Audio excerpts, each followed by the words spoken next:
Sejam todas bem-vindas e bem-vindos ao nosso evento Gabinete Modernista, a passagem de Mário de Andrade por Araraquara.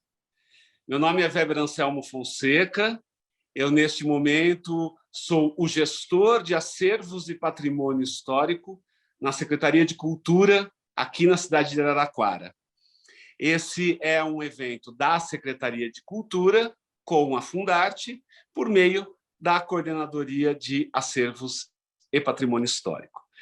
Eu começo dando as boas-vindas e desde já agradecendo Cristiane Servo, Cris Servo, que tem sido nossa parceira nesse trabalho como intérprete para Libras.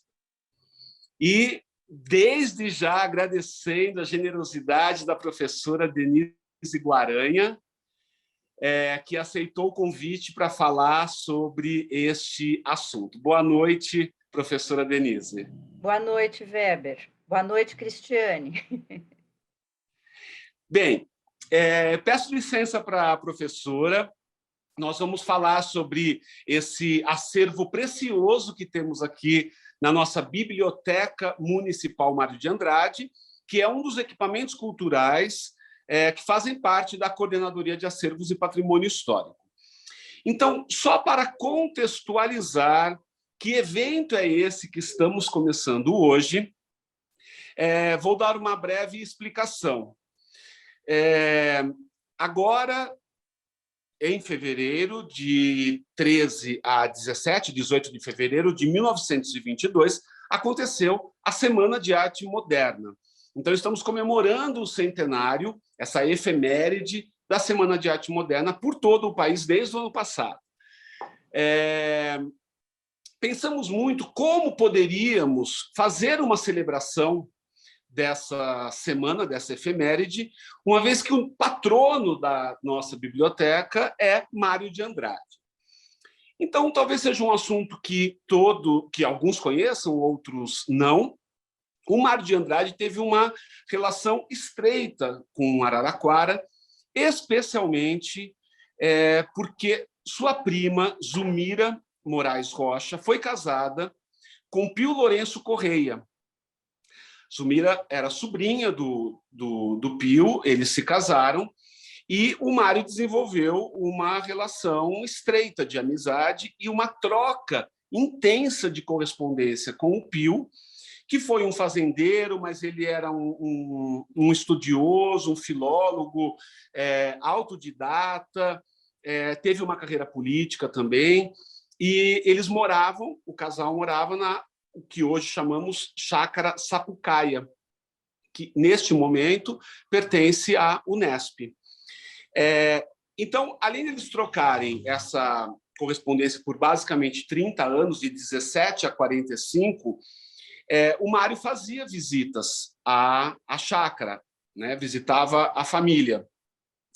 E aí é o fato conhecido que Macunaíma, que é uma obra bastante significativa no movimento modernista, foi escrito aqui em Araraquara, num jacto criativo de 6, 7 dias, na banheira da chácara. E é uma imagem que eu acho que nós, aqui em Araraquara, já vimos bastante, e mesmo fora daqui, ainda mais atualmente, com os tempos digitais tão bem difundidos.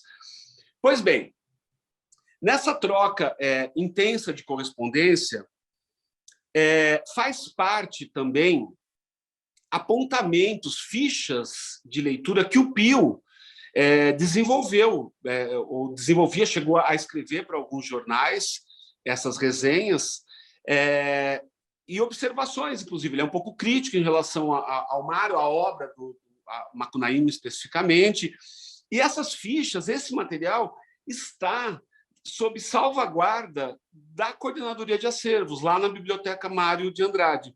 Após o falecimento do Pio Lourenço, a Zumira doou à escrivaninha 4 estantes, um acervo de livros, uma biblioteca, a mesinha onde supostamente então, o Mário levava para o banheiro nas noites, com a porta fechada para não atrapalhar o casal, e escreveu os manuscritos, né, as 2 versões ali pré-publicação do Macunaíma. Nós temos também as primeiras obras, tanto do Macunaíma, Paulicéia Desvairada e Amar Verbo Intransitivo, autografada pelo Mário. E, pelo menos para mim, eu acho que para muitos de nós, né, a caligrafia de um ser humano é algo tão particular, né, tão afetivo a gente perceber a expressão de um indivíduo a partir da sua escrita. Nós temos esse material. E um outro fato curioso, que soma isso que nós chamamos de gabinete, são 2 estantes com 600 obras, que é o início da Biblioteca Municipal em Araraquara. Na ocasião, Mário trocava correspondência, se comunicou com o prefeito e fez essa doação. E nós temos estes livros. Obviamente, temos montado uma sala que é para pesquisa, na sua grande maioria, também para visitação, com todos os cuidados necessários para a preservação, conservação de acervos históricos. Pois bem, nós gostaríamos de celebrar essa semana, esse centenário da semana, de uma forma que nos fosse peculiar, que nos fosse própria, que fosse autoral, legítima. Desde o ano passado, as celebrações da Semana de Arte Moderna têm sido intensas no Brasil. O próprio Museu Casamário, em São Paulo, está com uma programação incrível. Eu passei pela Casamário o ano passado, estudando como um aluno, e hoje se fala também muito de outros movimentos modernistas. Se fala sobre a invisibilidade do modernismo. Essa semana, que ela é significativa porque ela faz uma ruptura no modo de produção da arte, ela aconteceu especificamente em São Paulo, quando a gente está falando de Semana de Arte Moderna. Mas esse país moderno estava acontecendo em outros lugares. Então, se discute muito hoje outras produções de outras etnias, de outros grupos sociais, e que nos interessa bastante, obviamente. E discutimos muito isso dentro da coordenadoria. Mas a gente tinha algo que era nosso, no sentido de que esse acervo está na nossa salvaguarda. Então, nós estamos expondo, a partir do dia 14 de fevereiro até o dia 25 de março, de segunda a sexta, nós preparamos essa expografia chamada Gabinete Modernista, a passagem de Mário de Andrade por Araraquara, onde é possível conhecer um pouco da Semana de Arte Moderna. Nós focamos, obviamente, na literatura, já que se trata de uma biblioteca, nesse acervo, nessas fichas. E muito importante eu mostrar aqui, que também está na exposição, que a pesquisa sobre a partir dessas fichas do Pio e das cartas entre os dois, entre Pio e Mário, gerou este livro, Pio e Mário, Diálogo da Vida Inteira, a correspondência entre o fazendeiro Pio Lourenço Correia e Mário de Andrade, de 1917 a 1945. Foi publicada pela Edições Sesc SP.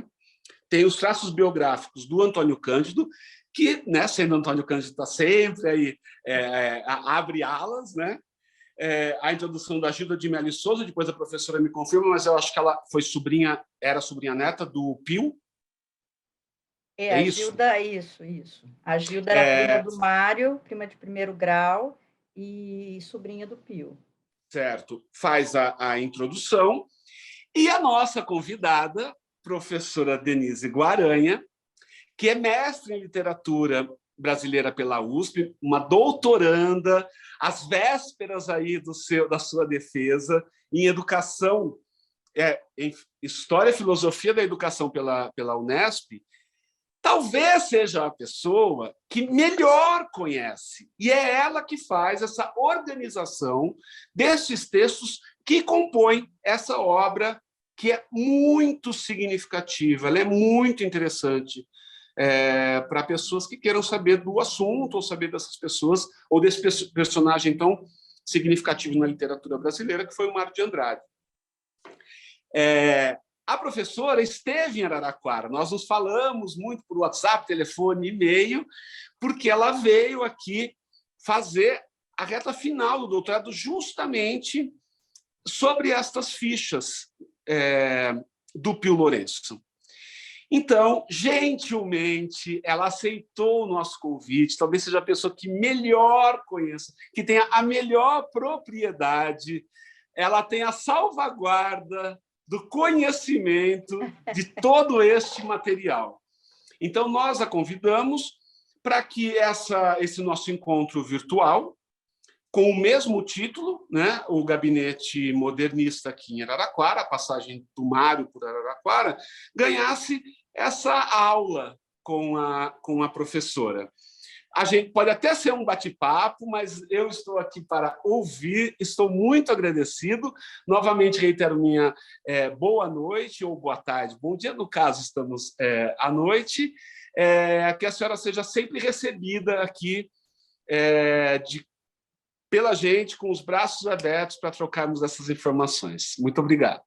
Muito obrigada. Eu que agradeço vocês liberarem sempre a sala para que eu possa revirar, mexer e xeretar na sala, né? Eu tenho muito prazer em falar sobre esse assunto, e quem tinha uma memória maravilhosa e que sabia essa história, né, muito detalhadamente, era o professor Antônio Cândido.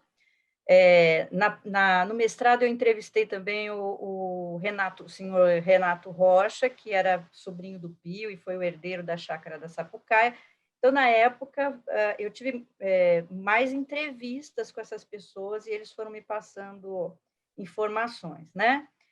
Quem me apresentou essa sala foi a professora Teleancona Lopes, que também é a estudiosa do Mário, né? da USP. Ela me levou para Araraquara em 2004, quando eu entrei no mestrado. Foi ela que ia fazer uma palestra no SESC, acho que estava acontecendo a exposição na terra de Macunaíma, e ela, então, como eu tinha acabado de entrar no mestrado, ia pesquisar esse assunto, ela falou, então ela me levou até Araraquara para conhecer o acervo, e eu muito assim também não tinha a menor ideia, porque o Pio Lourenço ele é pouco conhecido fora do ambiente familiar, né? Ou pelo menos era. Então, eu fui assim, de gaiata no navio, né? Cheguei aí, quando eu entrei nessa salinha, nem era, era do outro lado ainda, era uma sala fechada, né? Não era de vidro. No primeiro momento, eu fiquei muito assustada, eu falei, meu Deus, eu vou poder mexer nisso, né? Dá a impressão que que eu estava invadindo a vida deles. Mas foi, assim, para mim, muito emocionante, porque quando nós abrimos as gavetas e ela começou a falar das fichas e apresentar, nós achamos, né, ali, aí vocês ainda têm, acho que são 2 cartas do Mário, e tem 2 cartas e um bilhete do Mário que o Pio acho que esqueceu de entregar para o Antônio Cândido, e nós achamos aí nas gavetas, né. Então eu me senti assim, num trabalho arqueológico, eu descobrindo, assim, a tumba do faraó, né. E aí a professora Telê foi mostrando, foi mostrando, foi mostrando, e eu fiquei encantada. Realmente, vocês têm um acervo maravilhoso, pouco conhecido, talvez depois do livro, como o Antônio Cândido fez várias palestras, né, divulgando aí o conteúdo desse livro e tal, as pessoas tenham tido mais acesso a essa informação. Mas até então, né, era só restrito aí aos parentes, à família, ou o pessoal de Araraquara mais antigo que conhecia a história. Agora, esse acervo de vocês é uma coisa louca, assim, uma beleza, tanto que no mestrado, o meu trabalho foi organizar e fazer as notas, né, das cartas entre o Pio e o Mário, e aí, para o livro, né, eles usaram só as cartas e as notas que eu fiz, e a introdução foi feita pelo Antônio Cândido, porque quem ia fazer esse trabalho, na verdade, era a professora Agilda, que era esposa do Antônio Cândido e sobrinha do Pio. Ela guardou durante muito tempo material, fotos, enfim, mas ela adoeceu. Eu entrei em 2004, ela faleceu em 2005. Então, ela adoeceu nessa época e não deu para fazer a pesquisa. Então, eu digo que eu estava no lugar certo, na hora certa, né. E aí, precisava de alguém para fazer essas viagens até Araraquara, mexer nessas fichas, nesses livros e tudo. E aí, eu meio que, assim, caí, né, esse presente caiu nas minhas mãos. O doutorado agora, ele continua nesse assunto? O que Isso. é exatamente agora? Aí, eu fiz o doutorado em literatura, o mestrado em literatura brasileira, fazendo a pesquisa sobre as cartas, né. E aí no doutorado eu enveredei pela área da educação, eu quis sair da área de literatura, de letras e ir para a educação. E aí eu vi que o PIO seria muito interessante para a área de educação, né, porque a gente discute muito a questão do método de ensino, e como que as pessoas aprendem e tal. E o Pio Lourenço, ele é um autodidata, né, e ele, como a gente diz, ele não é fraco não, né. Ele não é fraco não, o sonho dele ele era fazer, era ser diplomata, né, ele queria fazer direito na faculdade do Largo de São Francisco. Ele veio muito criança para cá, ele ficou assim que o pai dele faleceu, acho que ele tinha uns 8, 9 anos, não, 12, desculpa. Ele tinha uns 12 anos, o pai dele faleceu. O irmão mais velho, que era o tutor, né, ele era filho de um segundo casamento do pai. Então, o irmão mais velho que ficou como tutor, e tinha idade mesmo para ser pai dele até, né, que era filho do primeiro casamento do pai dele, autorizou ele estudar em São Paulo. Então, ele veio morar na casa simplesmente do Joaquim Leite de Moraes, que era padrinho dele e era avô do Mário de Andrade. E ele morou 8 anos, justamente esse período todo que é o principal na formação, né, nossa, na escolar, que é dos 8, ele ficou dos 8 aos 20 morando ali, na casa do Leite de Moraes. Então, ele conviveu com todo mundo, ele conviveu com o Mário de Andrade, ele viu o Mário de Andrade nascer, né, ele acompanhou, tanto que essa coisa do tio Pio, que, nas cartas ele assinava sempre, mas que história de tio? Na verdade não é tio nada, a Zulmira era a prima do Mário, de primeiro grau, a mulher dele, né. Ele era tio, assim, porque como ele acho que era um pouco mais velho, ele era 18 anos mais velho do que o Mário, como hoje, né, como você não sabe chamar alguém, você fala: "Ô tio, faz isso para mim". Então, tio, tio, tio, e todo mundo começou a chamar, na família todo mundo chamava de tio Pio. E o Mário também, mas não era tio dele, né. Ele era tio da Zulmira, da esposa dele, ele era tio. E aí cresceram ali todos juntos. O Pio, como mais velho, ele acompanha, né, tanto a Zulmira, o crescimento da Zulmira. A Zulmira, a mãe, eles eram também de Araraquara. A mãe da Zulmira era casada com o irmão do Pio, do primeiro casamento. E ela fica viúva também. E aí ela vem para São Paulo morar também, aquele clã, né, Leite Moraes, e os filhos iam se casando, iam ali, então constrói uma casa para a filha que casou, a outra ficou viúva, vem também. Então morava todo mundo ali, um vizinho do outro, em casas, né, contíguas. E o Pio, aliás, uma das questões da minha tese é essa, esse período que ele passa em São Paulo, morando na casa do Joaquim Leite de Moraes, deve ter sido extremamente importante para ele, porque, se ele tivesse ficado, são conjecturas, né, se ele tivesse ficado em Araraquara, ele teria sido só fazendeiro, provavelmente, né, teria ficado lidando com a terra. Mas não, nem sei exatamente por que o irmão autorizou que ele viesse para São Paulo estudar. E ele mora, então, 8 anos ali acompanhando a esposa, né, o crescimento da futura esposa, o crescimento do Mário de Andrade, e esse contato com os intelectuais, porque o avô do Mário, né, ele era um intelectual, ele era professor do Largo de São Francisco.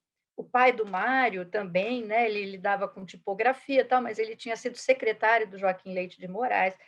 Então esse ambiente acadêmico deve ter marcado muito o Pio Lourenço, né. E aí quando ele volta para Araraquara, ele fica órfão de mãe também, né, 1 ano depois do pai, a mãe dele também morre, então ele fica órfão. Mas o irmão diz: "Não, pode continuar aí morando na casa do padrinho estudando", né. E ele fica, acho que ele fica 8, acho que quase 10 anos morando. Aí chega um momento que o Antônio Lourenço, que é o irmão mais velho, fala: "Não, agora chega, não vai dar para você continuar aqui, aí você vai ter que voltar para trabalhar e se sustentar, enfim, que o dinheiro está acabando", né. O Antônio Cândido me diz que provavelmente, como era segundo casamento, na época devia ter alguma lei, né, que o dinheiro que ficava para essa segunda esposa, caso o marido falecesse, acho que era menor do que é uma questão financeira lá, né, os filhos do primeiro casamento ficavam com uma quantia maior, a segunda esposa com uma quantia menor. Então talvez esteja aí a questão de: "Olha, você precisa voltar para ganhar a vida", né. E aí ele volta sem diploma, então, o Pio. Isso deve ter sido muito frustrante para ele, porque ele gostava, como você pode ver pelo acervo que ele deixou, ele gostava muito de estudar, né. E aí esse hábito de estudar, eu acredito que tenha ficado entranhado nele, né. E ele volta para Araraquara, vai trabalhar como ele acho que monta um banco, depois ele vai trabalhar em Santos numa exportadora de café e tal, mas depois ele vem e se fixa como fazendeiro em Araraquara, né. Mas nunca parou de estudar, né, era um erudito, como dizia o Antônio Cândido, ele sabia várias línguas. E aí que causa, né, essa impressão, né, ele era um conservador, vamos dizer assim, né, ele estudava os gramáticos, as regras e tal, mas ele se deu muito bem com o Mário de Andrade, né, e que era modernista, tanto que o Mário vai fazer várias consultas, tem várias cartas perguntando: "Olha, eu quero usar tal termo, tem algum gramático aí que avaliza, né, que autoriza esse uso?". Aí o Pio ia pesquisar, né. O diálogo mais bonito dos 2 é num volume do Amar Verbo Intransitivo. O Mário mandou 2 exemplares para ele, né, e disse: "Olha, um é para o seu uso, o outro eu queria que o senhor fizesse a revisão, fizesse a correção, que fizesse aí, o que o senhor achar que não está legal, o senhor aponta para mim e me manda o exemplar corrigido". E o Pio fez, corrigiu. Primeiro ele mandou, encadernar, que era um hábito dele, fez capa dura, mas mandou colocar mais papel, né, aquelas folhas de guarda que a gente fala, ele mandou colocar várias ali para ele poder fazer as anotações. E ele fez, o livro ficou todinho anotado, mandou para o Mário. O Mário leu todas as correções que o Pio fez e fez a réplica e mandou para o Pio, né. Então, nas margens desse livro, tem um diálogo belíssimo sobre gramática, sobre um conservador com um modernista, e esse volume está, no IEB hoje, também muito só para pesquisador, enfim, né, mas esse volume ficou no IEB com a conversa dos 2. Essa conversa foi transcrita na revista do IEB, enfim, dá para a gente ter acesso, mas esse volume, que é uma relíquia, isso tá no IEB. Agora, no arquivo aí de vocês, né, no que ficou do Pio, a gente ainda encontra, né, tem aí umas 2 cartas do Mário, perdidas aí no meio, que o Pio acho que não viu, tem um bilhete do Mário também, e é muito legal a conversa dos 2. O Pio Lourenço, gostou muito do Amar Verbo Intransitivo. Macunaíma ele não entendeu direito, ele mesmo disse, falou: "Olha, esse livro é muito complicado, apesar de ele ter colaborado, né, com, pesquisas sobre animais, variedades de galinhas, aqueles animais todos que aparecem na obra, né, ele colaborou com uma série de questões de linguagem, tem até na edição crítica da Teleancona Lopes, tem as fichas do Pio que ajudaram o Mário na confecção do livro. Mas ele mesmo diz: "Olha, eu não entendi muito essa história do Macunaíma". Agora, o Amável Transitivo não, ele gostou, inclusive ele propôs, antes de o livro ser, feito lá pela editora Macaulay, né, que foi, transcrito foi traduzido para o inglês, mas é claro que na tradução para o inglês perde muito, né. O Macunaíma, o Mário fala: "É impossível traduzir para o inglês o Macunaíma, com aquelas lendas todas, aquelas palavras todas que são muito nossas, né? Não tem como passar para o inglês, vai perder muito a qualidade, vai virar uma outra coisa. E o amar verbo intransitivo virou mesmo meio que uma historinha mais adocicada, mais amorosa entre a Fraulein, né, a preceptora mais velha, e o menino lá da casa.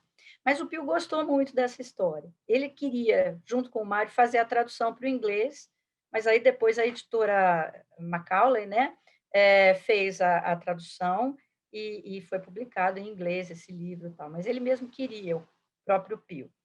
Eles têm várias cartas que falam desse livro, e o Pio dá sugestões. Então, o papo dos dois era muito, muito legal, era de igual para igual. Nem parece que o Pio era um fazendeiro do interior, ele era um super entendido em gramática, em linguística. Mas é interessante porque esse contexto que a senhora apresenta deles dividirem, digamos que a mesma casa ou o mesmo ambiente por um período, né, é um período, como a senhora já disse, muito significativo. E daí, né, a gente inferir que, de fato, eles compartilharam de um momento de aprendizagem, ainda que com essa diferença de idade, bebendo nas mesmas fontes. O Mário se torna um reconhecido viajante, né? Assim, nós estamos falando na exposição, mas o IFAM, o Instituto, né, hoje de Patrimônio, de Preservação do Patrimônio, é uma ideia, né, desenhada pelo Mário, né, no ISFAM primeiro, né? E daí sai pelo mundo, quer dizer, a gente vê de alguma forma o jovem e o tio, como ele mesmo dizia, mas esse tio assenta em Araraquara numa fazenda. Mas imagino que com uma inquietude fortíssima, né? Acho que é uma alma, né, que desejava talvez, né, outros voos, mas esteve aqui, mas essa mente voou, né? E ainda que mais conservador, eu imagino que ele está dentro de um movimento de um Brasil moderno acontecendo, né? O Pio é uma figura assim muito interessante, muito, porque eu digo ele era conservador no sentido assim, ele gostava do Rui Barbosa, então ele tem vários livros do Rui Barbosa, ele estudava nos gramáticos tradicionais, ele tem uma coleção enorme de gramáticas, de dicionários da língua tupi, ele fazia coleção de revistas sobre língua portuguesa. E então, aliás, outra coisa, né, outra questão do doutorado é que eu estou querendo mostrar que o Pio, ainda que não tivesse a figura do Mário, a gente conhece o Pio sempre através do Mário de Andrade. Isso não tem jeito, não tem como tirar o Mário da vida dele. Mas ainda que não houvesse o Mário de Andrade, o Pio se sustentaria intelectualmente sozinho, porque ele tinha um método de estudo, ele tinha, na verdade, ele era um cara que eu achei o termo para ele há pouco tempo, que é polímata.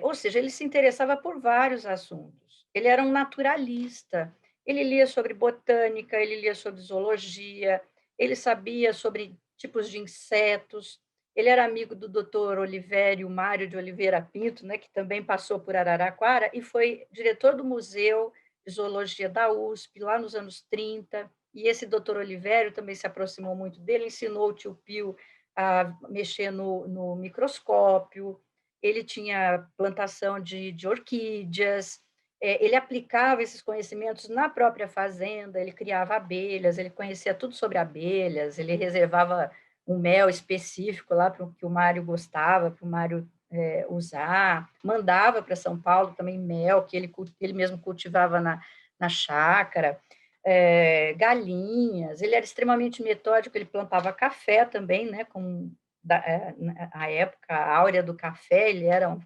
um dos barões do café, vamos dizer assim, né?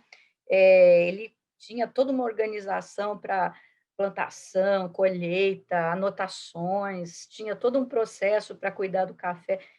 Isso quem me contou foi o Antônio Cândido e o Renato Rocha, né? Então, ele aplicava ali na fazenda, na chácara e na fazenda dele, tudo que ele lia. Então, apesar de ser conservador e valorizar a gramática tradicional, isso na gramática, né? E não entender direito a literatura modernista, ele dizia que ele era passadista, esse tipo de coisa. Mas, por outro lado, ele era um homem muito interessante, ele tinha umas ousadias, né? Ele foi um dos primeiros, se não o primeiro, a ter automóvel em Araraquara, né, o tio Pio. Outra coisa que ele fez que não era comum para a época, quem dirigia o carro dele era a cozinheira dele. Ele tinha uma cozinheira que ficou muitos anos com eles, até ela se casar, e ele dizia: "Ela é dona da minha alimentação". Inclusive, quando viajavam, ele levava a cozinheira junto até em hotel, na época, ele levava a cozinheira para acompanhar lá a preparação da alimentação dele no hotel, né. E ela que dirigia o carro. Então eu fico imaginando, né, lá nos anos 20, anos 30, essa mulher dirigindo o carro com o Pio atrás, né. Eh não é normal para a época, né, uma mulher motorista. É claro que devia rolar eu fico imaginando que devia rolar algum fuxico, alguma coisa assim a respeito dos 2, porque, né, o Pio autorizar. Dizem que ele era um homem baixinho, mas muito severo, né.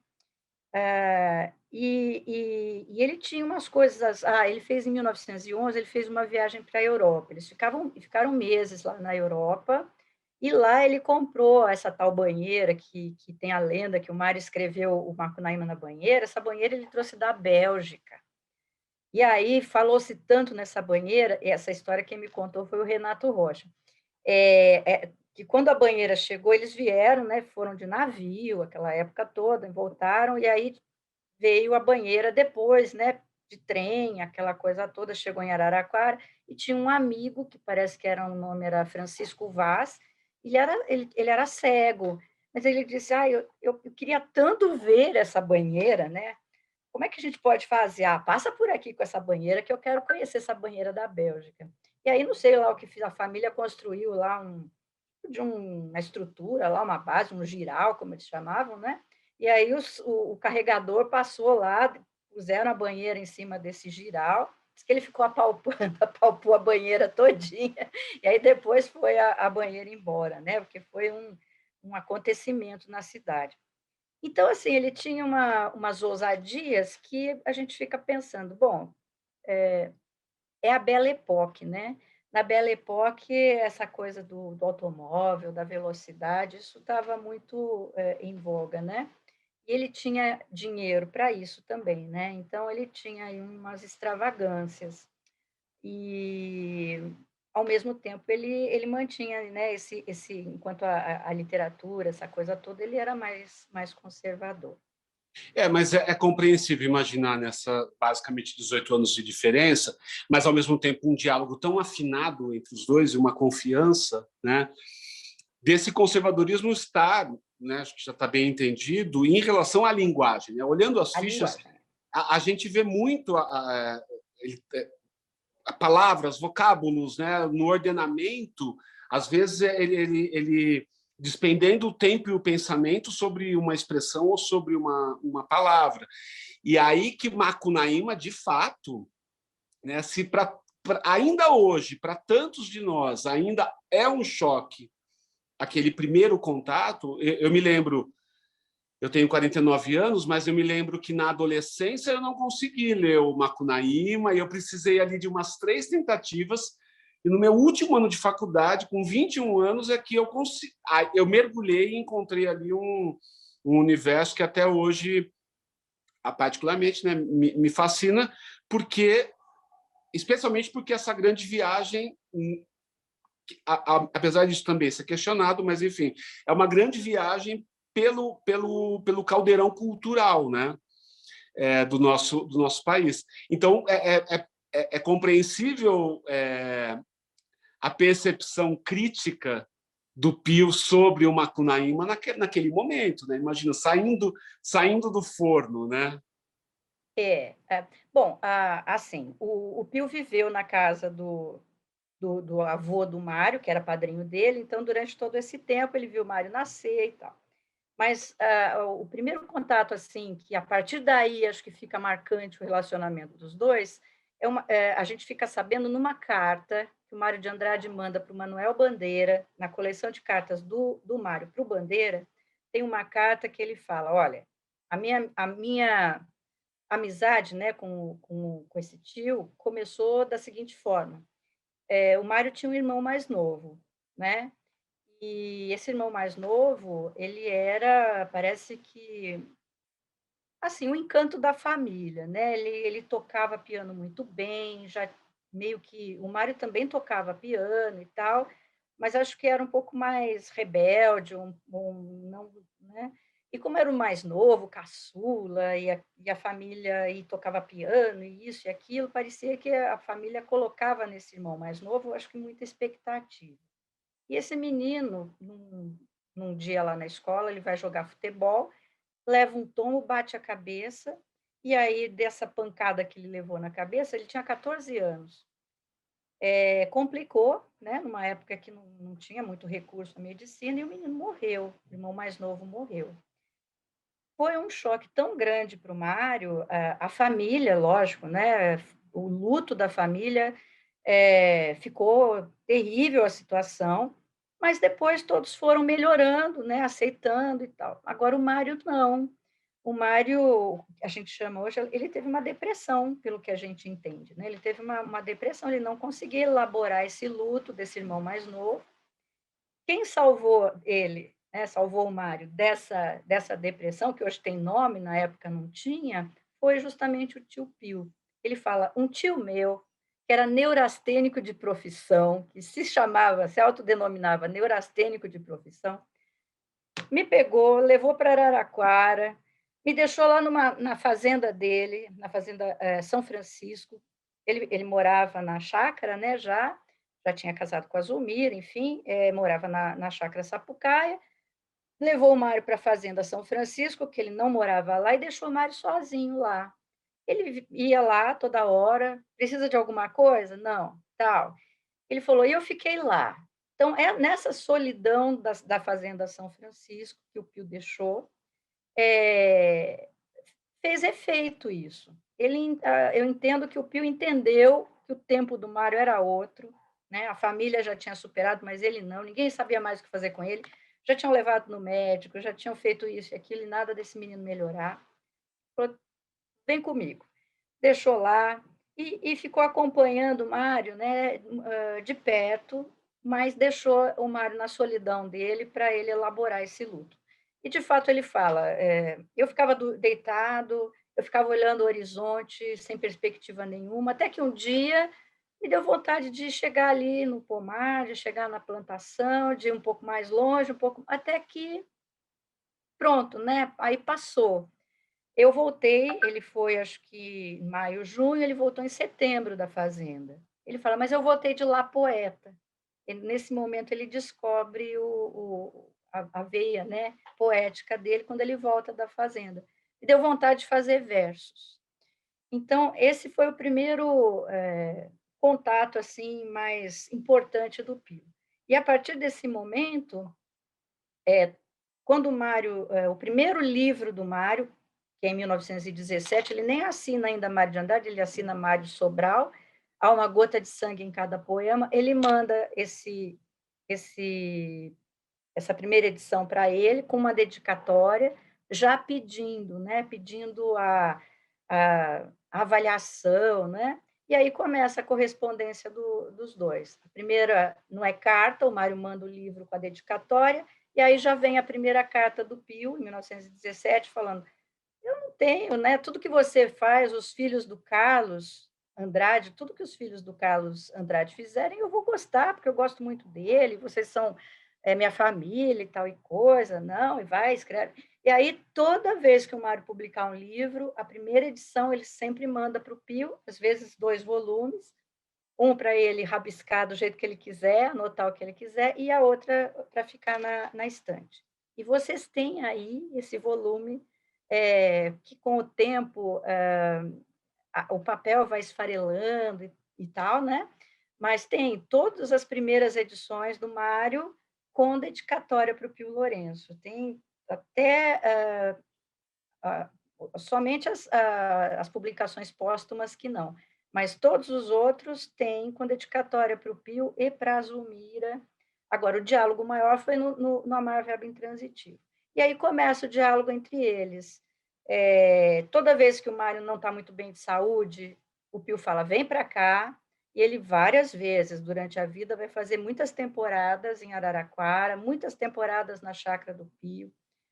Tem vários poemas que ele faz referência, né, à Fordeca, que ele dirigia pela estrada e coisa e tal. Nos poemas ele faz referência. No livro Turista Aprendiz, que é uma publicação póstuma também, nos rascunhos, né, que a organização foi feita pela professora Telê, nos rascunhos tem várias anotações. Na viagem que ele faz para o Amazonas, vários dias lá do diário, ele anota, olha, hoje eu comprei uma, uma rede para levar de presente para a Zulmira.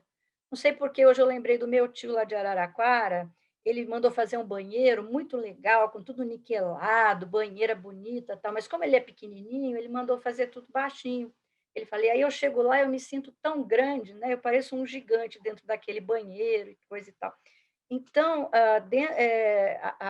a presença do Pio nas obras do Mário, seja ajudando com as fichas de estudo, com dicas de gramática, com questões de inglês também, o Mário eles vão tratar de tudo quanto é assunto. Eles, inclusive, pretendiam assim, o Pio Lourenço Correia, assim, é uma história da época, né? Enfim, acho que não tem problema contar esse tipo de coisa. Na juventude do Pio, assim que ele vai de São Paulo para o interior, e antes dele se casar com a Zulmira, que acho que foram 2 anos só, 2 anos depois que ele volta, ele já se casa, né? Ele teve um caso com uma mulher, né? Era uma prostituta, na época a iniciação era feita assim, né? E ele provavelmente era uma mulher muito bonita, que vivia num prostíbulo aí de Araraquara, o nome dela era Marcolina, dizem que era uma mulata de olhos verdes e devia ser muito desejada, né? Mas quem conquistou essa mulher foi o Pio, tanto que o apelido dela era Joia. E ele montou uma casa para ela, isso todo mundo sabia, os parentes, enfim, ela montou uma casa e, enfim, ficou mantendo ali essa relação, né? E quando ele resolve se casar com a Zulmira, são outras épocas, né? Então, o que ele fez? Ele terminou o romance aí com a Joia, com a Marcolina, e aí ela se mudou. Ela gostava muito dele, ele provavelmente também gostava muito dela, mas sabia que não ia se casar com ela pela diferença, questão social, pela questão da profissão, enfim, né? Que a família jamais ia aceitar. E ela foi embora para São Carlos. Quando o Mário ficou sabendo dessa história, o Mário se achou muito interessante. E essa história fica mais interessante ainda, porque depois de um tempo, ele já casado com a Zulmira, tal, essa Joia foi para São Carlos e continuou a profissão lá.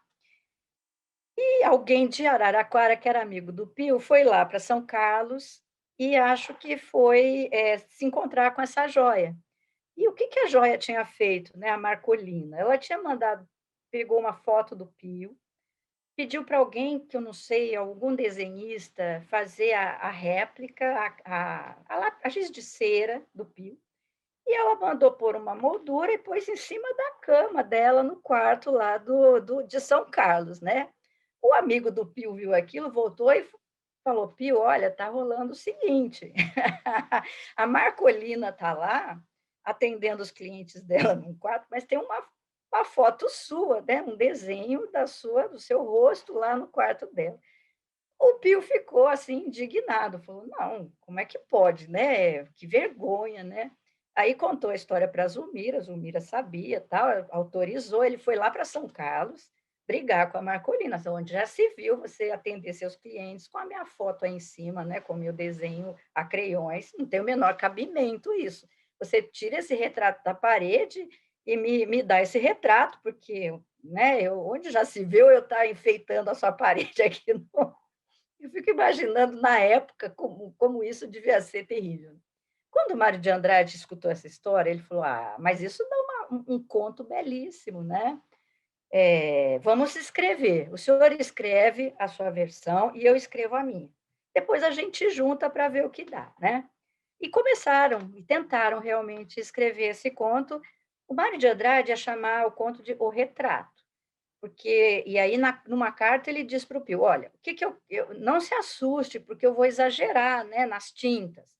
Eu quero mostrar, por exemplo, como que as mulheres eram tratadas nessa época, a questão da prostituição, como que era, né, vou exagerar na sua figura também, né, porque um homem de posses mantém essa mulher, mas na hora de se casar, essa mulher tem que sair da vida dele e tal. Então, eu vou focar no retrato, vou exagerar nas qualidades e nos defeitos para poder fazer uma análise, né, uma visão crítica da sociedade da época, que era uma oligarquia, né, na verdade, um certo coronelismo, né? O senhor tinha dinheiro e tal, e coisa, então eu vou exagerar nessa parte. O senhor tenta escrever do seu jeito. O Pio, ele era tão, queria justificar tanto a história, né?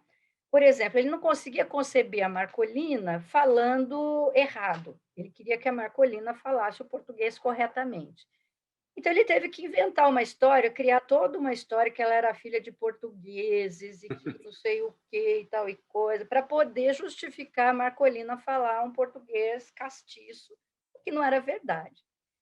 E aí, vai que vai, chegou uma hora, o Pio falou: quer saber de uma coisa?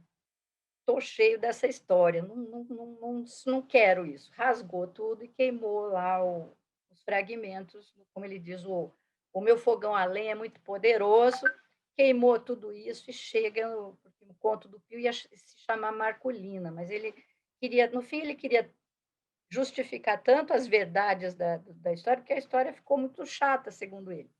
E aí o rigor dele não permitia, né? O rigor não permitia, né? E aí o Mário falou: tudo bem, é uma pena, né? É uma pena porque eu queria mostrar, né, a história e tal. Acho que daria uma excelente história, mas se o senhor não está afim, tudo bem.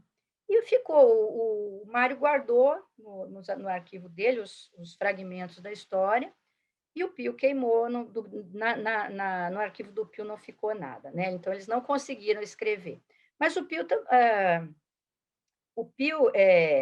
surpreendentemente, quando eu fui para Araraquara, lá em 2004, no mestrado, o Pio publicou em muitos lugares. Ele publicou, ele tinha uma coluna fixa, né, no Imparcial de Araraquara, no jornal, eu achei nas gavetas lá os recortes, 1935 e 1936, ele publicou, ele tinha uma coluna, fichas de linguagem, e que ele dava a história, a origem da palavra, se devia escrever, porque é uma época que a língua portuguesa ainda está se fixando, né? Ainda tem muita consoante muda. O próprio Mário tinha ideia de fazer uma gramatiquinha da fala brasileira e começou a guardar elementos. E o Pio também dava dicas de gramática no Jornal de Araraquara. Mas ele publicou também, por intermédio do Mário, ele conseguiu publicar no Estado de São Paulo. Ele tem 2 ou 3 artigos publicados no jornal Estado de São Paulo. Ele publicou na Revista de Cultura do Rio de Janeiro. Tem também, através. Sempre alguém fazia uma ponte, né? Tinha um artista da cidade que era o Quirino Campo Fiorito, vocês já devem ter ouvido falar. Ele foi para o Rio de Janeiro depois e foi diretor dessa revista de cultura, e por meio dele o Pio publicou artigos em revistas de linguagem do Rio, de São Paulo, e ele tem as monografias, né? 4 edições da monografia da palavra Araraquara.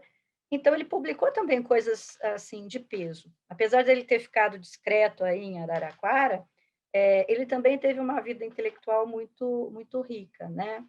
E na Biblioteca do Mário, aqui em São Paulo, tem a monografia da palavra Araraquara, também com dedicatória do Pio e tudo mais. E ele pediu também, mandou alguns exemplares para ele, para o Mário distribuir, e o Mário distribuiu. O Manuel Bandeira, né, tem a monografia, enfim, os amigos do Mário e tudo mais.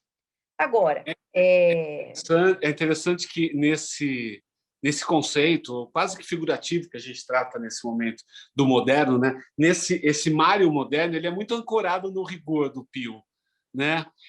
Nessas consultas e dessa primeira história do livro que a senhora contou que eu achei incrível, né?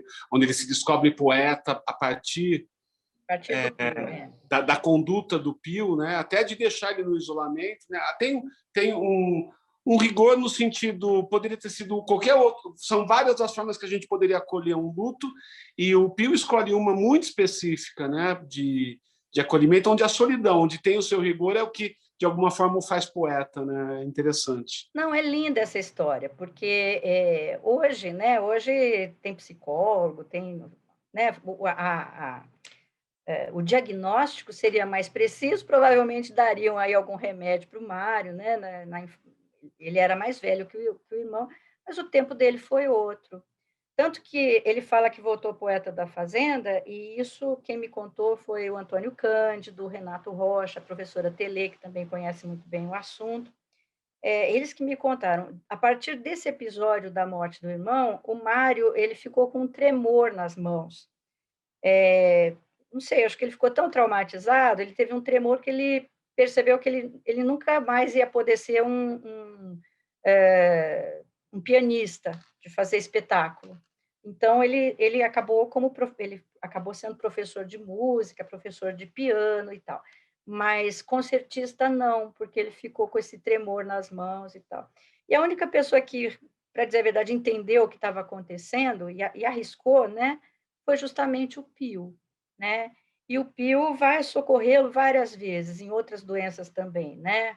Quando ele está no Rio de Janeiro, quando ele sai do Departamento de Cultura de São Paulo, sempre rola aquela coisa, né? Ah, usou mal o dinheiro, e desconfiaram do Mário, tal. Tanto que ele pegou e falou, então eu vou pro... Ele ficou muito, muito mal, né? O Mário de Andrade, muito arrasado, porque acharam que ele tinha aquelas acusações de quem vem depois, né? Ah, não usou direito, dinheiro, aquela coisa toda. Ele foi embora para o Rio de Janeiro para ser professor lá da Faculdade de Artes, enfim, ele foi trabalhar como professor de História da Arte e professor, acho que de música também.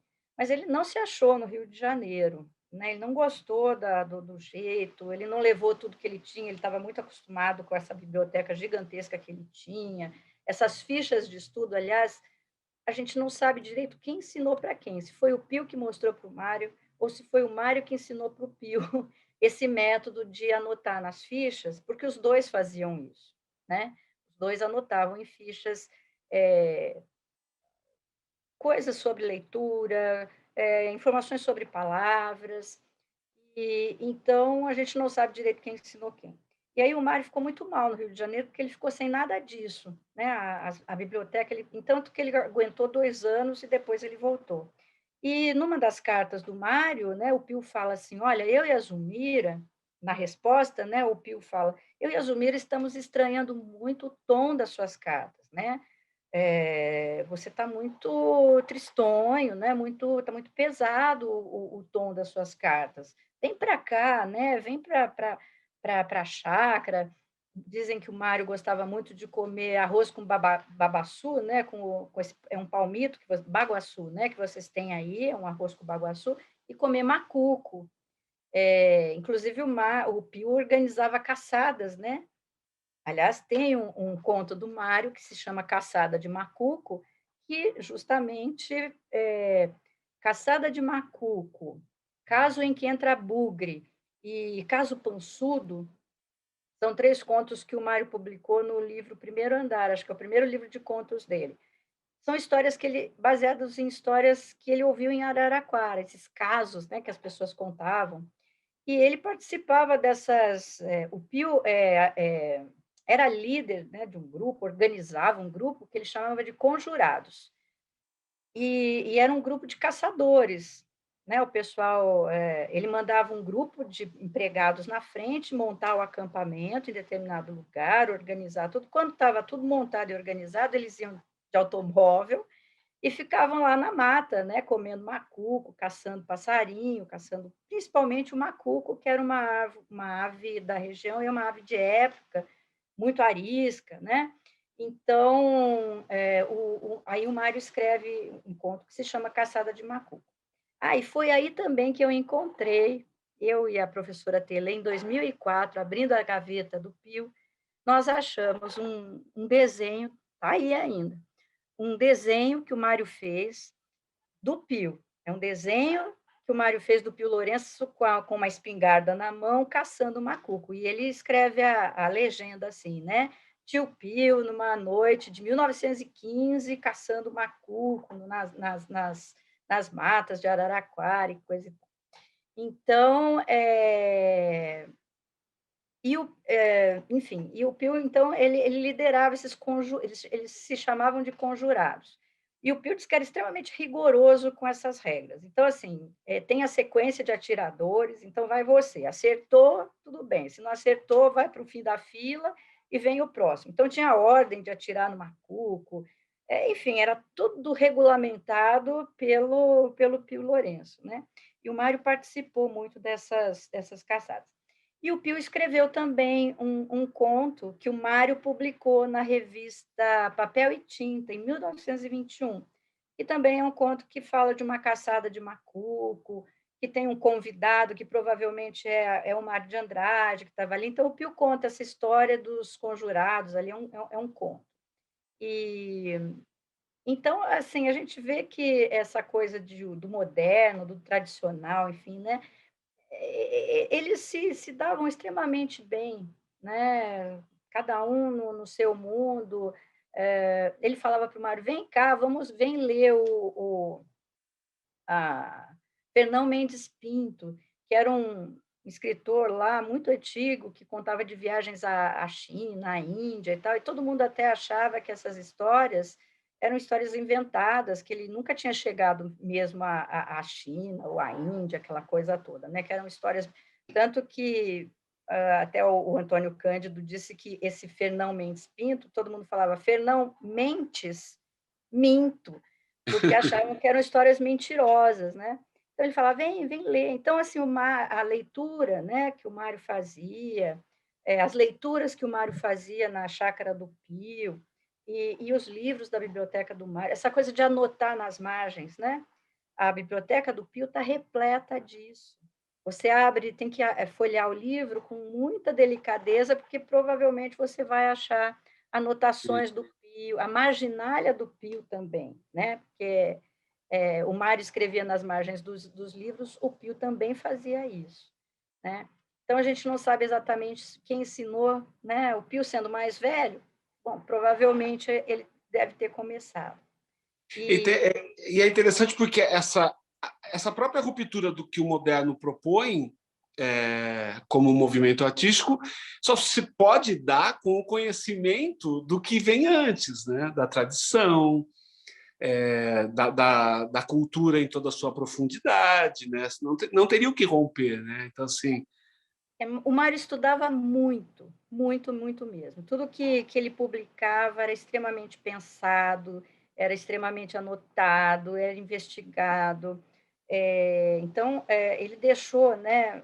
Quem estuda esse tipo de os rascunhos, tal, tem uma linha da crítica literária que é a crítica genética, que justamente estuda isso, esses manuscritos, as cartas, né, que a pessoa trocou naquele período para ver o que estava rolando na cabeça, né, do escritor, o que ele deixou de rastro, né, da criação literária e tal. E o Mário deixou muito isso, né? Porque por causa das fichas, essas cartas que ele trocou, por exemplo, né, ele pede para o Pio quadrinhas para incluir em alguma, acho que no Macunaíma. Ele pede, o Mário publica um livro, Namoros com a Medicina, em que uma parte ele fala da música e na outra parte ele fala de tudo que tem no folclore sobre os excrementos, né? Excretos, então ele fala medicina dos excretos. Então, aqueles hábitos antigos de fazer remédio com urina e tal. E o Pio tinha essas fichas, o Pio colabora com ele. Então, o Pio colabora no Macunaíma, com fichas sobre animais e botânica. Ele aparece no Turista Aprendiz, em vários dias ele se lembra desse tio. Ele colabora no Namoros com a Medicina. A Fordeca do Tio Pio aparece em vários poemas dele. O Micuim, né, o Macunaíma, acho que tem uma passagem do Macunaíma que ele fica cheio de, acho que de piolhos, e isso parece que aconteceu, piolhos não, carrapato. Um dia o Mário resolveu que ia da chácara até o centro da cidade, que a cidade de Araraquara começa ali em torno do trem, né, da estação ferroviária. E a chácara Sapucaia, na época, ficava distante. Hoje ela está totalmente incluída na cidade, né? E o Mário resolveu que ia da chácara até o centro lá da cidade a pé. E pelo caminho, ele foi ficando todo cheio de coceira, coceira, coceira. Quando ele chegou na cidade, ele estava, dizem, né, todinho empolado, né, todinho cheio de bolota, todo vermelho. O pessoal achando que ele estava com catapora, né? Falei, nossa, mas como ele ficou com catapora no caminho, né? E aí foram ver, era carrapato, né? Que ele ficou andando no meio de pasto, no meio de tudo aquilo.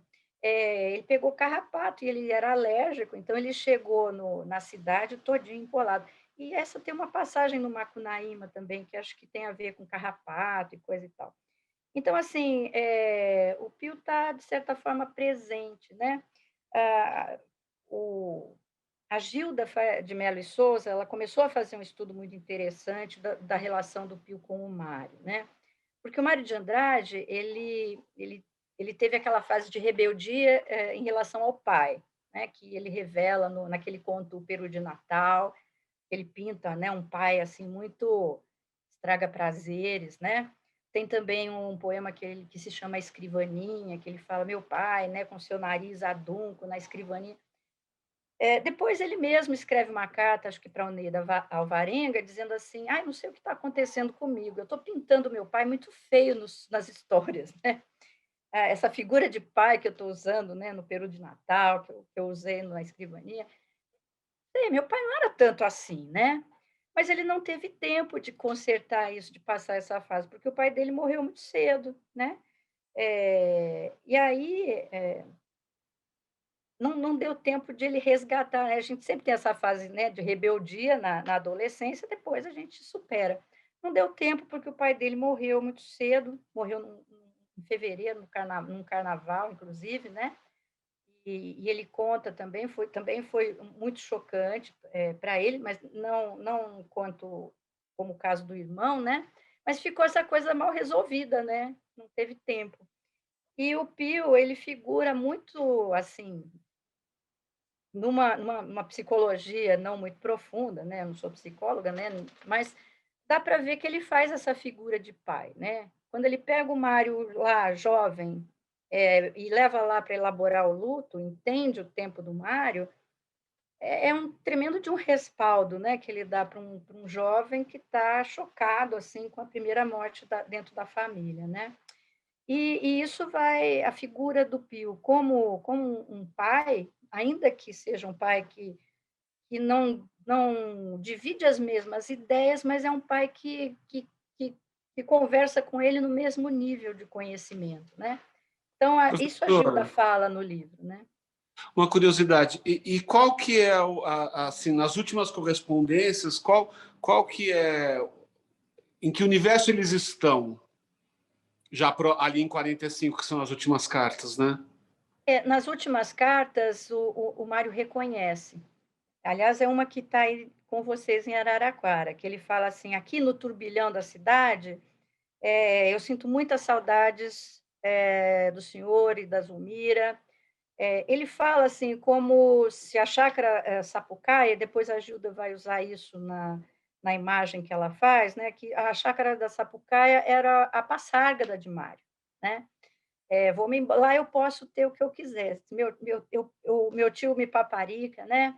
Eu tenho arroz com o palmito de baguaçu, que eu gosto tanto. Lá eu posso deitar na rede e ficar quieto.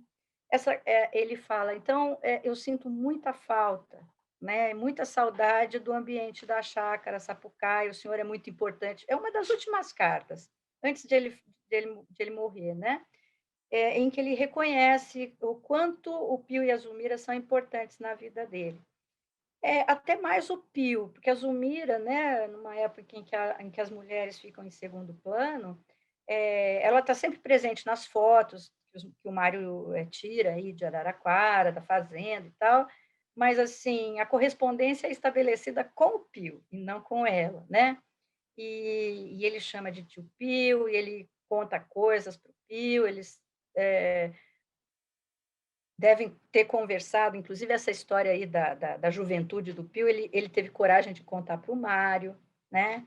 Ele tem coragem, o Pio, de confessar para o Mário que o livro Amar, Verbo Transitivo mexeu com ele conheceu algumas professoras alemãs também que havia em Araraquara, né? E que isso deixou ele meio perturbado, assim, né? Que ele gostou da história, mexeu com ele. Então ele fala mesmo, olha, escuta o que eu estou falando, né? Ele mesmo diz, eu sou neurastênico de profissão, então assim, a única coisa que você não pode é não se mate, tá? Que passa. A gente fica mal, a gente fica, eu sei porque eu já passei por isso, mas passa.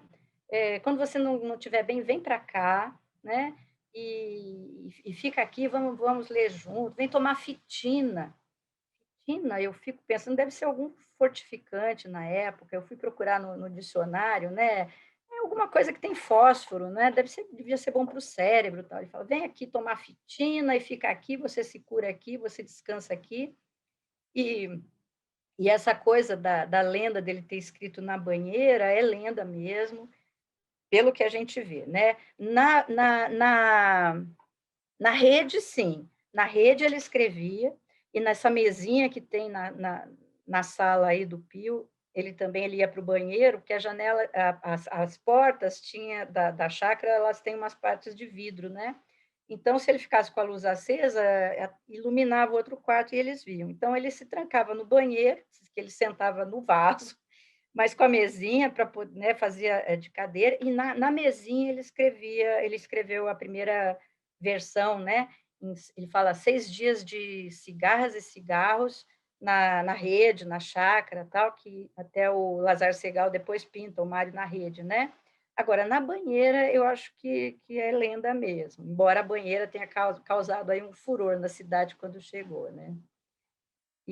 Mas é linda a história dos dois. Eu gostaria muito de ver essa história transformada num filme. Filme. Alguém bom transformasse essa história num filme, né? Porque essa amizade que eles tiveram é muito linda, muito, muito linda mesmo, né? De se entenderem, desse pai postiço que o Pio foi para o Mário, de certa forma, e foi mesmo, né?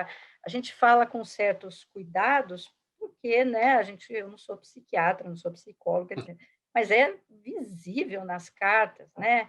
Tio, eu preciso disso, o que eu posso fazer? Olha, tal palavra, você acha que no inglês tem isso? Aí o Pio responde para ele, olha, isso é inglês medieval, mas eu vou procurar aqui, tá? E aí o Pio, curioso também a maneira do Pio, olha o exotismo dele, ele queria aprender, isso o Antônio Cândido me contou, ele queria aprender inglês.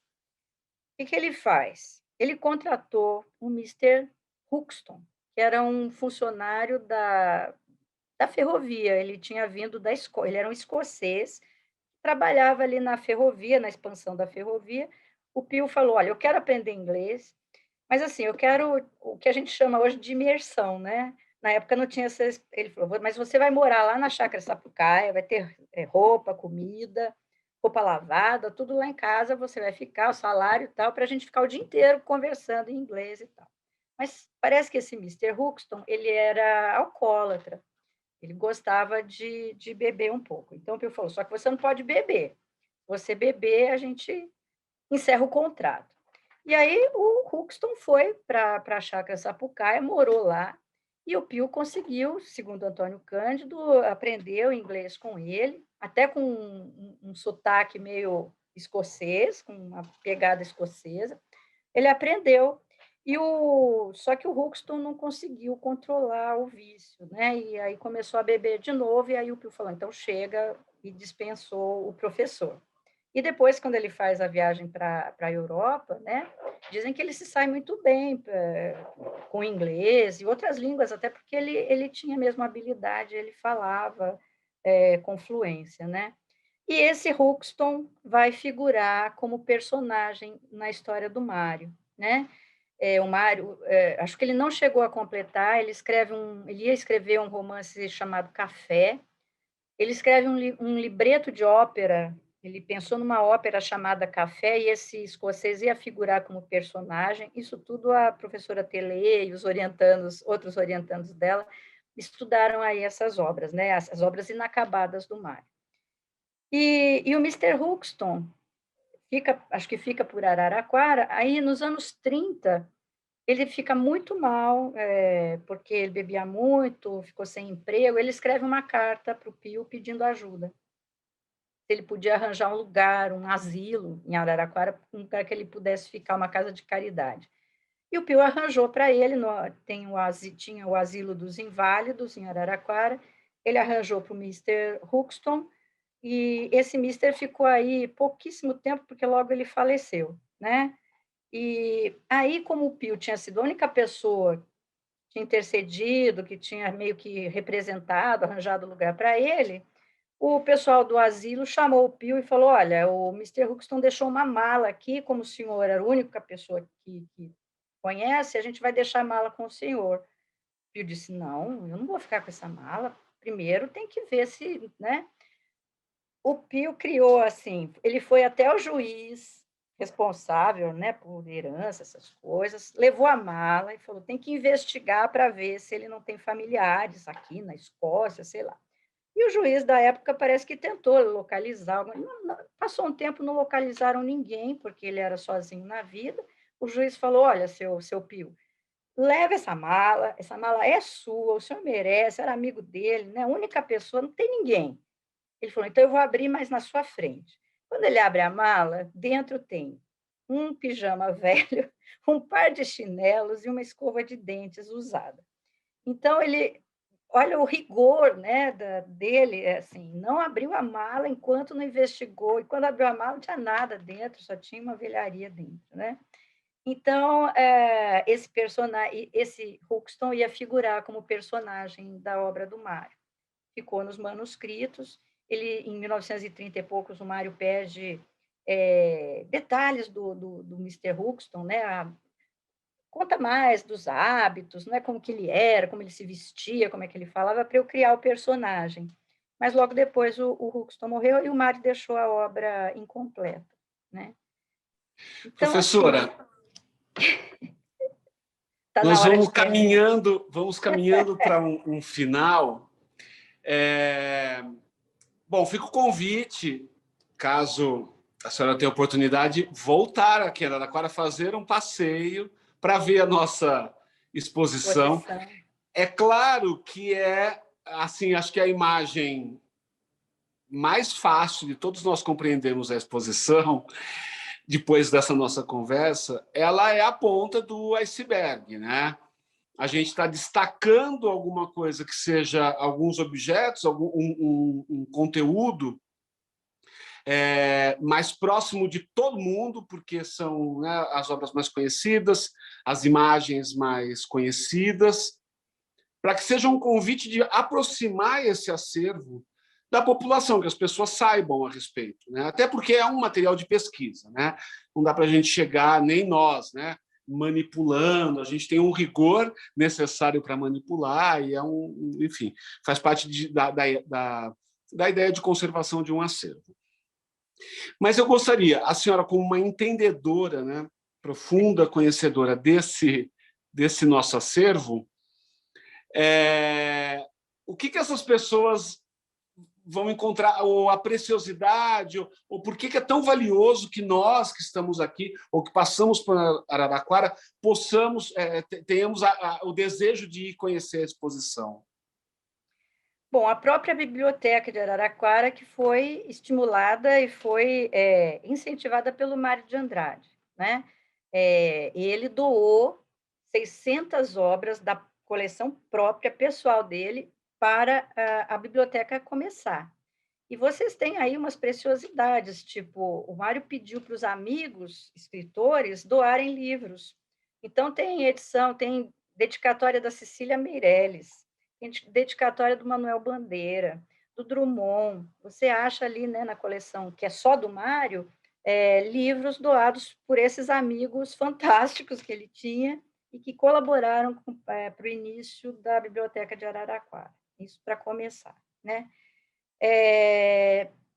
Depois, uma parte desse modernismo, se a gente pensar, quando a gente pensa em modernismo, a primeira pessoa, não tem jeito, é o Mário, a gente lembra, é o Mário, né? Porque, assim, tinha o grupo dos cinco, né? O Oswald, o próprio Manuel Bandeira, o Menotti Del Picchia, as duas pintoras, a Anita e a Tarsila e tal, mas quando a gente pensa assim, o pensador mesmo do modernismo, não tem como dizer que, não, que era o Mário, né? Porque o Oswald ele era mais impulsivo e o Mário mais tímido e tal. Então, o Mário pensou muito, né? Para tudo que ele ia escrever, tudo era muito pesquisado. E uma parte disso, dessa vivência dele, né? Está em Araraquara. Uma parte da biblioteca do Mário está em Araraquara.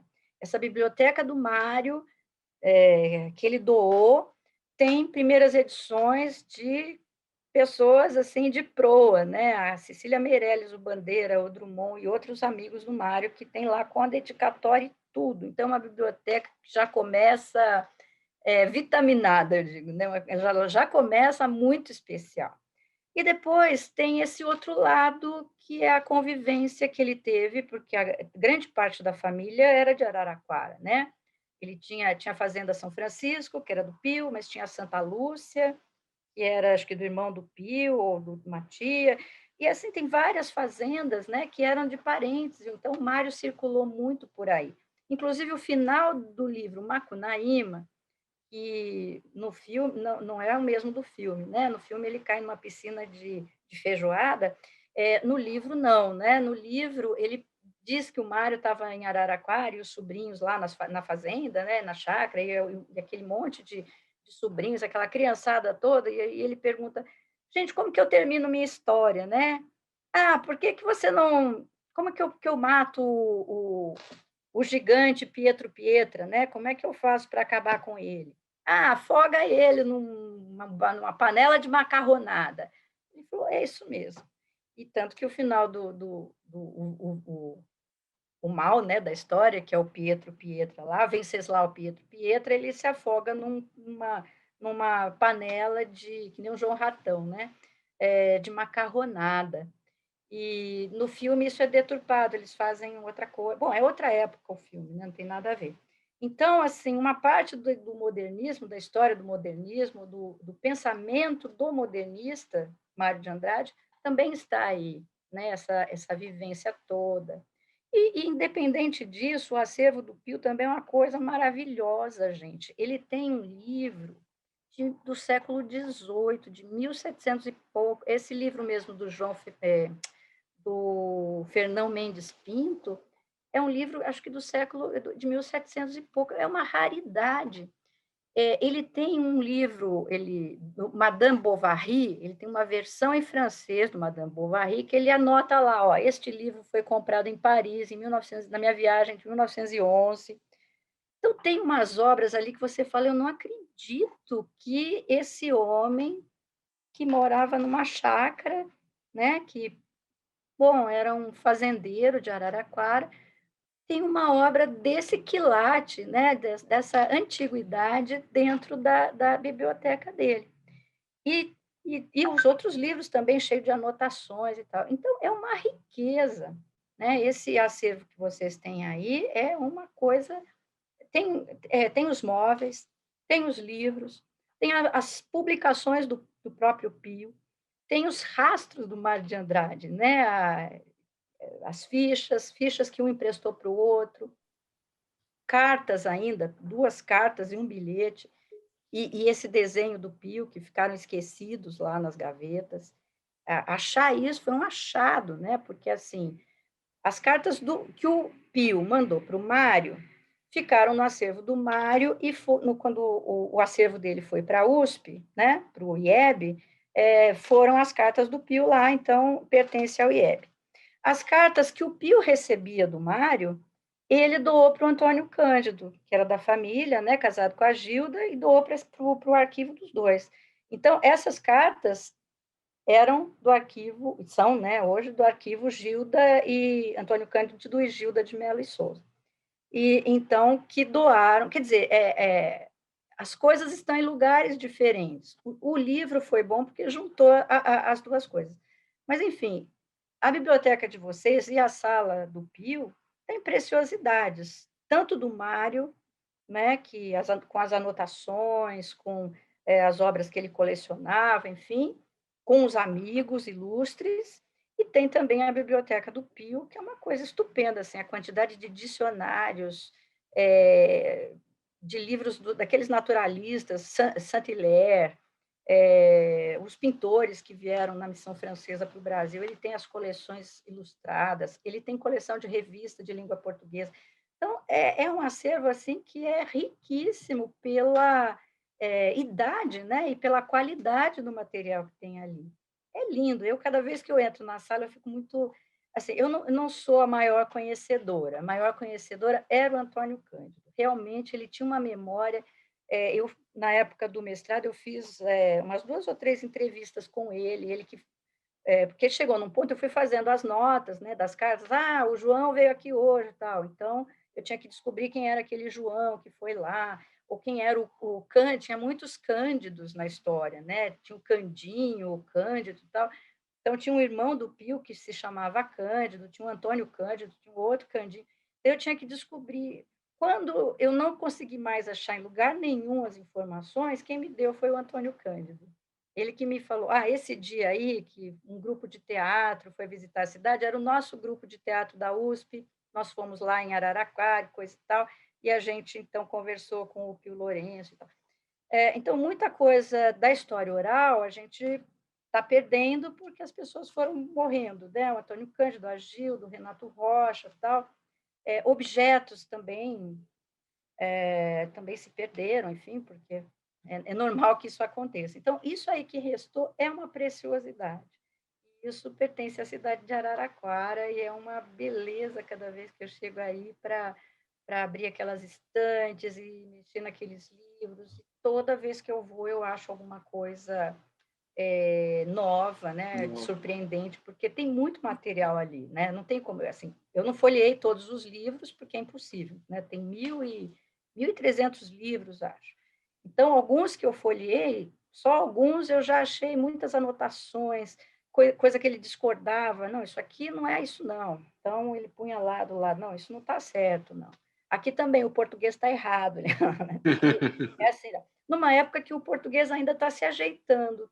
Tem as reformas ortográficas de 1911, depois teve em 1934, acho que depois em 1900, várias reformas, e o Pio comenta isso nas cartas, e tem anotações dele aí, livros das reformas ortográficas, então, tem para todos os gostos. Quem era da área de história, tem, quem é da área de museologia, tem, quem é da área de letras, enfim, tem mil interesses aí que podem ser contemplados com essa coleção que vocês têm. É linda.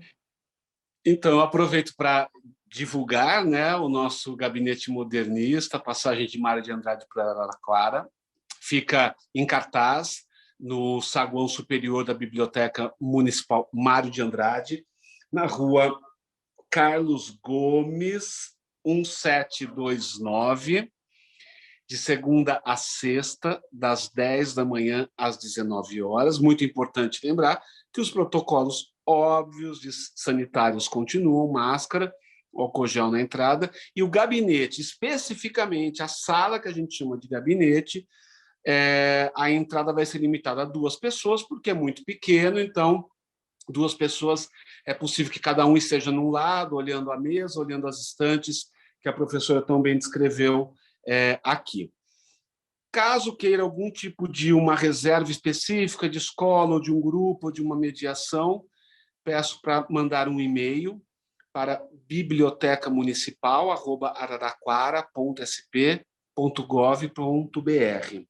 Eu agradeço ao apoio da Secretaria de Cultura e da Fundarte por viabilizar o evento, as gerentes da Coordenadoria de Acervos e Patrimônio Histórico, Carol Guimarães e Alessandra Lima, a Melba Souza e toda a equipe da biblioteca. Melba é a nossa gestora da biblioteca, a Secretaria de Comunicação, porque viabiliza também todos esses nossos bate-papos, a programação, a divulgação. Agradeço, muito obrigado, Crisevo, mais uma vez. O Gigante, que está aqui, também é gestor, é gerente, um técnico audiovisual e multimídias e ferramentas na Secretaria de Cultura, e está aqui nos bastidores desse encontro virtual. Professora, eu sou muito agradecido pelo convite. Qualquer coisa que a senhora queira dizer ou que ficou para trás, não tem tempo, pode falar, mas eu deixo boa noite para a senhora terminar esse nosso encontro. Obrigada. Eu esqueci de contar uma história que talvez seja interessante, né? O Mário retratou o Pio. Retratou assim, exagerando nas tintas, enfim, né? No conto O Poço, numa publicação póstuma, nos melhores contos, não, Contos Novos. Os Contos Novos foram publicados depois da morte do Mário. E quem fez o acabamento do livro foi justamente o professor Antônio Cândido, né? Na época ele já era da área de letras, enfim, e dentro desse livro tem o conto O Poço. E aí tem fotos no arquivo do Mário, do Pio acompanhando uma construção ou uma reforma num poço, né?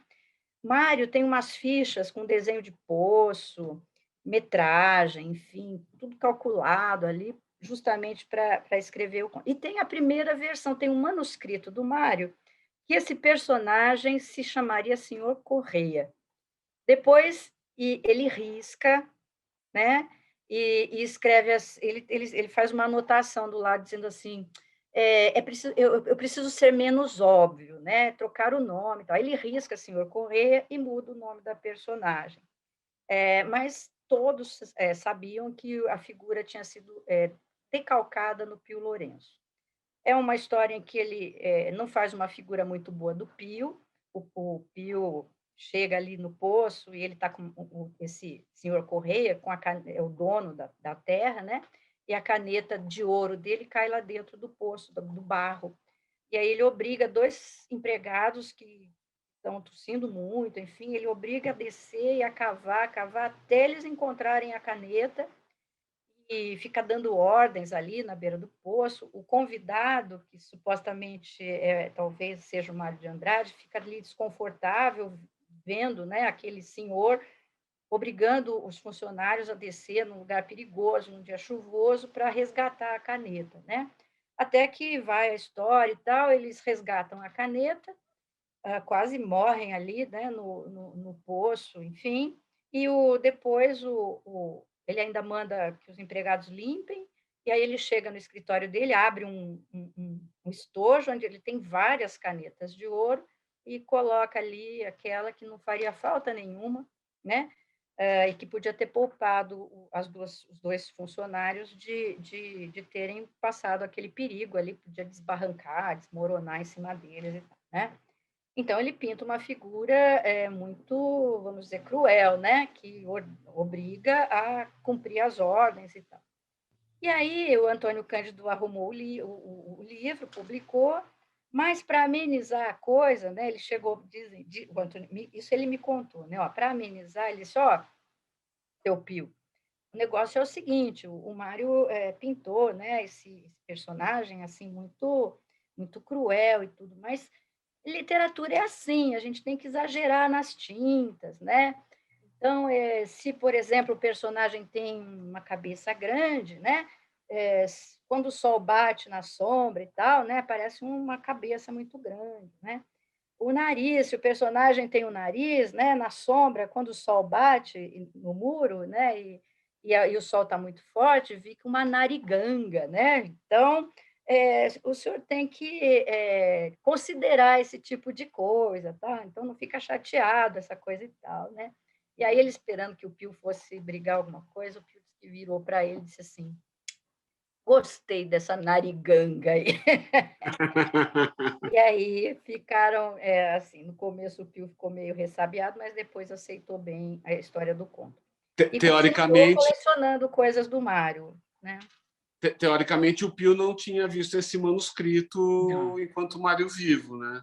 Não, o Mário estava preparando, tanto que era senhor Corrêa, aí ele risca e troca o nome. Agora eu não estou me lembrando, mas ele troca o nome, mas no original está senhor Corrêa. E ele fala: preciso trocar os nomes para ser menos óbvio.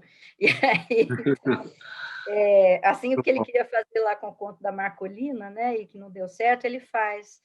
Então, o Pio está retratado, né? A descrição do personagem, até chegar ali perto do poço e tal, é o Pio, né? Todos falam que é o Pio. Mas o Pio perdoou depois, e um ano depois da morte do Mário, em Araraquara, parece que teve uma sessão solene de homenagem ao Mário e tal, e o Pio fez o discurso e tudo mais, né? Deve ter sido um choque muito grande para o Pio. Inclusive, quando eu fiz aquele contexto no início, né, a biblioteca ela é fundada com o apoio desse acervo, inclusive, que o Mário doa, e ela passa a se chamar Biblioteca Municipal Mário de Andrade, acho que um ano após a morte do Mário, por meio de um decreto-lei. Né? Ainda quando ocupava o Palacete São Bento, hoje Câmara dos Vereadores. Né? Bom, Então, é assim, isso. é linda a cidade de vocês. Parabéns pelo cuidado que vocês têm com a história, né? Bem no centro da cidade. Normalmente, o museu, né, principalmente nas cidades mais menores, enfim, são jogadas para lugares assim muito distantes, as pessoas não têm muito acesso. E aí não, né? Na Praça Central, ali tem museu historiográfico, tem o centro cultural, tem isso, tem aquilo, tem a sala, a biblioteca, que também tem esse acervo. Então, a Secretaria de Cultura é muito ativa, né? Preserva mesmo a história. E Araraquara tem intelectuais maravilhosos, né? Hoje, a Chácara da Sapucaia se chama Centro Cultural Valdemar e Releiê Safiotti, né? E Sim. também são figuras de destaque, né? A Releiê era, nem sei se é assim que pronuncia, eu estou chutando que é assim, era feminista, né? Ela tem estudos Sim. do papel da mulher. Então, assim, vocês têm né, o Loyola, né? O Sartre teve aí nos anos 60. Quer dizer, o que o Sartre foi fazer em Araraquara nos anos 60? É uma cidade que tem essa preocupação com a cultura, com a história, né? É muito bacana, muito legal. Parabéns mesmo pelo trabalho. A E gente muito obrigada por me agradece. chamar para participar, de se permitir Mas, que eu fosse antes da exposição, né? Porque eu já tinha planejado, e aí eu falei, mas é o único tempo que eu tenho. Se ele não me deixar entrar, eu não tenho como, que as férias vão terminar. Então, eu não, agradeço muito a gentileza. jamais um pedido desse, e exatamente pela preocupação. Né? Eu estou nesse momento, mas me antecederam e outros virão. Se a gente tem, né, o privilégio de ter, né, uma coordenadoria de acervo e patrimônio, a biblioteca, né, e os museus, eles estão no mesmo lugar, né, de olhar, a gente tem o arquivo histórico, todos esses museus, para que, de fato, patrimônio esteja ao alcance de todos, porque eu sempre falo, a gente tem que entender que para o que a gente olha, para um saber que a gente está ouvindo, uma receita que alguém conta é patrimônio, né? Então as portas sim devem estar abertas e a gente fica muito feliz. A gente está torcendo pela finalização do doutorado, a gente quer ver esse material e já sabe, assim que tiver lá ok, nos comunique para que a gente tenha contato com a obra, tá bom? Pode deixar, eu termino, minha qualificação é agora dia 24, mas a defesa é até agosto. Em agosto é o meu prazo final para defender. E aí eu faço questão de enviar todo esse material para vocês, porque, de certa forma, vai também ajudar aí, sei lá, vai registrar, né, tudo que tem aí, enfim. Sem É dúvida, uma história interessantíssima, sem interessantíssima. dúvida. Araraquara é uma riqueza, gente. Que Não seja, percam a exposição. que seja uma rede mesmo, né, de troca de informações, e estamos aqui. Mandem as colegas, os colegas. Quando tiver novidades, né, em todo esse assunto, pode nos informar que a gente abre aqui um canal. Hoje hoje está fácil e bate mais um papo a respeito desses assuntos. Muito obrigada. Agradeço mesmo. Eu que agradeço. Obrigado, pessoal. Então, aguardamos vocês na nossa exposição Gabinete Modernista, a passagem de Mário de Andrade por Araraquara. Até breve.